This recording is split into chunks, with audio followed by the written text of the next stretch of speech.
In other words, he still owned the water, even though they would not permit him to pump it. And so what should be investigated is whether the water rights, the mineral rights, were transferred with the property, or whether he still owns the water rights and the mineral rights, even though this is being turned into a wildlife refuge.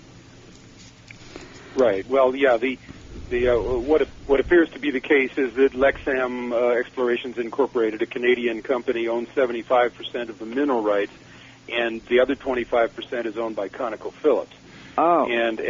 And as, of course, they're the ones drilling in the Arctic National Wildlife Refuge, and they're one of the largest exploration companies around.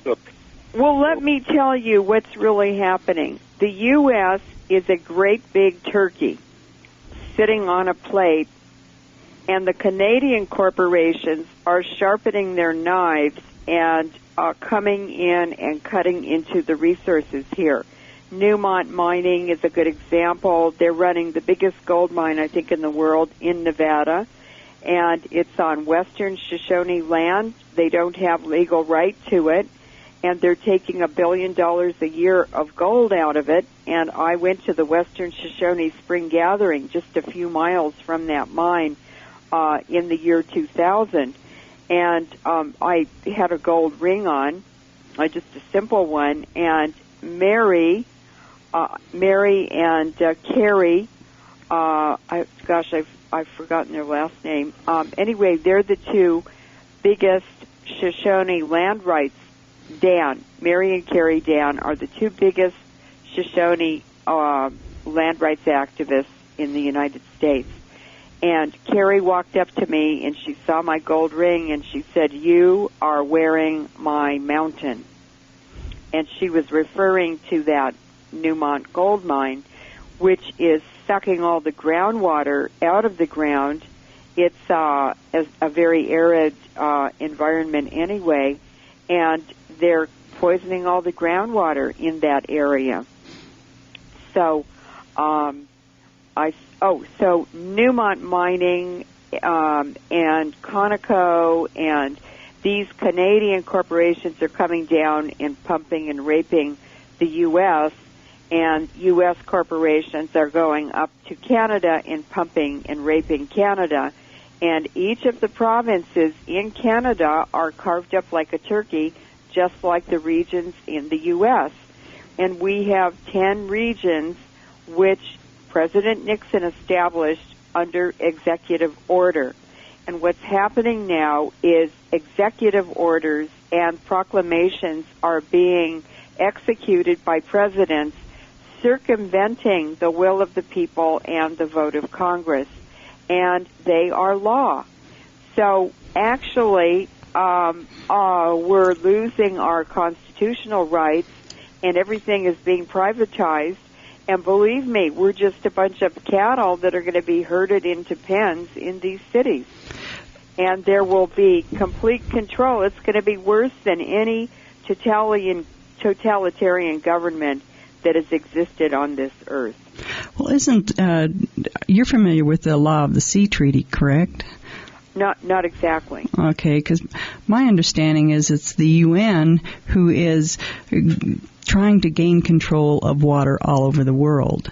Oh, well, that would just be globalization of water, and we can't live without water. We can live without energy. Lots of people do around the world in third world countries, but no living thing can live without water. And so doesn't that just give them the ultimate total control? Well, I believe that, I think it's the Agenda 21 that I was reading that they were discussing that. But I do know that they've gotten all navigable water, and then they were going to use it as an environmental issue as to why they felt that it was necessary. Uh-huh. And so my understanding is they are trying to get control of all waters everywhere, puddles, you name it. Yes, and when I was at the World Social Forum in India, in Mumbai, in 2006, it was in January, Winnie Mandela was there, and a number of people who had been part of the apartheid movement in South Africa. And they said, they invited me to lunch. They were very, very gracious and very nice to me. And they were still talking about their years in prison and how they helped each other. And they said, we have to leave and go back early. We have to rush back to South Africa because they're trying to privatize the water in South Africa and force people to have prepaid water cards, which would only allow them so much water. And they said they were not allowed to take any water, any rainwater, that dripped off their roofs, or even water out of ditches, or even sewage or runoff or anything. So you're absolutely right. This is just absolutely the global agenda on testosterone, and we have to fight it. Now, President Morales in Bolivia just collected and organized the indigenous people, and these are the offspring or the ancestors of the Incas. And what they did was they just sat down in the streets everywhere in the big cities all over Bolivia and blocked everything. Bechtel couldn't drive their trucks. The city buses couldn't operate. Politicians couldn't leave wherever they were. They just shut down the whole country until Bechtel agreed to leave. And Bechtel was down there privatizing the water.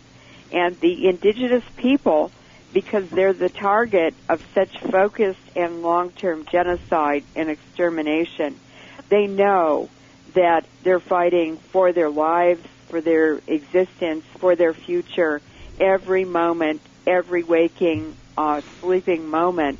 And so they are much more willing, plus they have a community and an identity that pulls them all together, and they can act in unison. We have lost that because we left our countries and our cultural identity, and we've replaced it really with material things, which don't really make much of a binding energy to keep communities together and a fight going.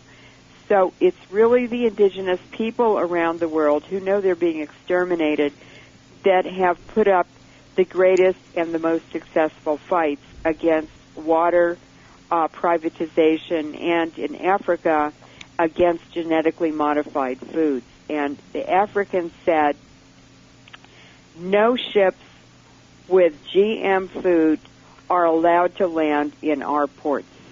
We will starve to death before we will eat that stuff.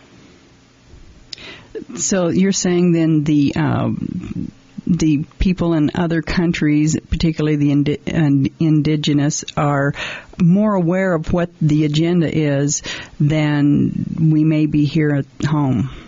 They are much more aware, and I'll give a really good example. I began investigating uranium mining in Canada at the request of Canadians.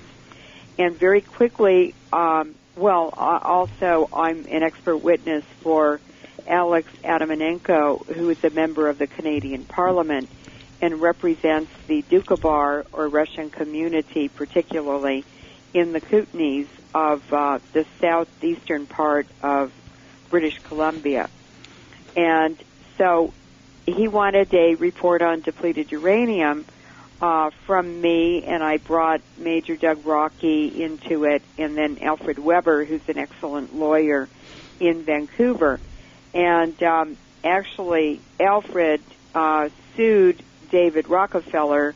It took 8 years, and he won a $750 million default judgment, which one of the Masonic judges just dismissed. How can you dismiss a default judgment?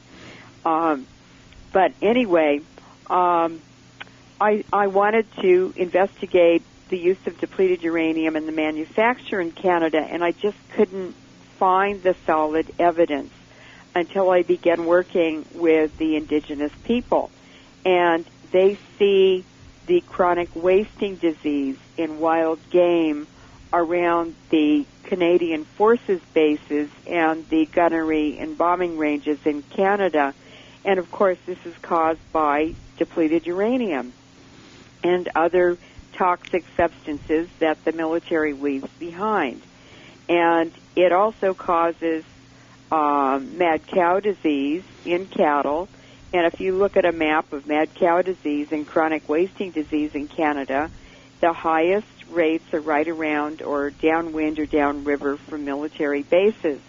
Now, the indigenous people, the First Nation people in Canada, these are the Cree, the Blackfeet, the Mohawks, and then there are many, many other tribes there, even the Inuits on the northeastern region of Canada. They're really Eskimos. And Canada, because of the unique geology there, has a lot of uranium deposits. And today, Canada's producing 30% of the world's uranium.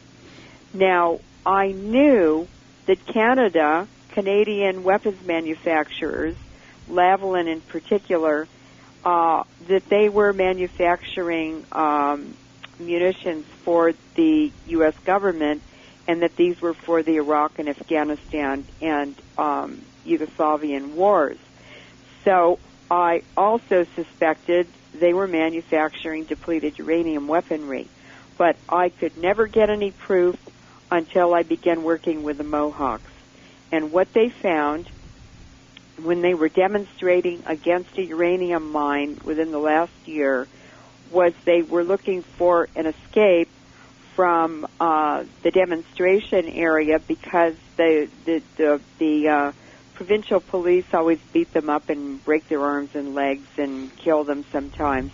And so they just wanted to run into the woods if these paramilitary troops arrived.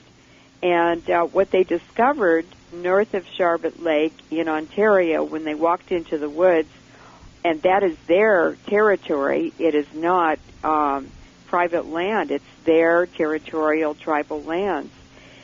They discovered a depleted uranium manufacturing facility, a factory with special machine shops with controlled atmosphere so that the DU wouldn't catch on fire when they were machining it. There were blown-up cars and targets. They were testing rockets and bullets and all kinds of stuff, and the whole place was radioactive. There were Geiger counters everywhere. So that is the first proof we have, and it's videotaped, that they are manufacturing and testing depleted uranium in Canada. And then the Mohawks told me that the cruise missiles, they've been testing those up in Canada, and the warheads are depleted uranium.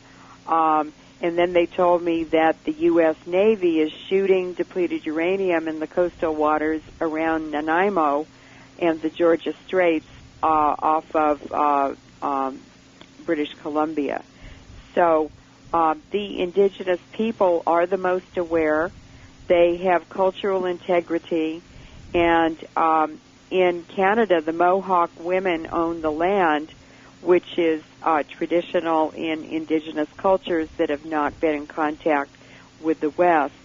And I want to tell you how much land they own. They own from the Ottawa River past the St. Lawrence River, the entire watershed of the Great Lakes in the United States and most of New York State. Well, you know, speaking of understanding the big picture, I'm astonished when I think about the fact that so many Americans have no clue whatsoever about what Agenda 21 is. In fact, I myself didn't know until about a year ago, what Agenda 21 was. It's incredible that these, and I suppose probably the majority of Americans still have no concept of the impending plan for a North American Union and a Trans-Texas corridor, and kind of the disposal of the U.S. Constitution, which is certainly in the plan of our ruling elite.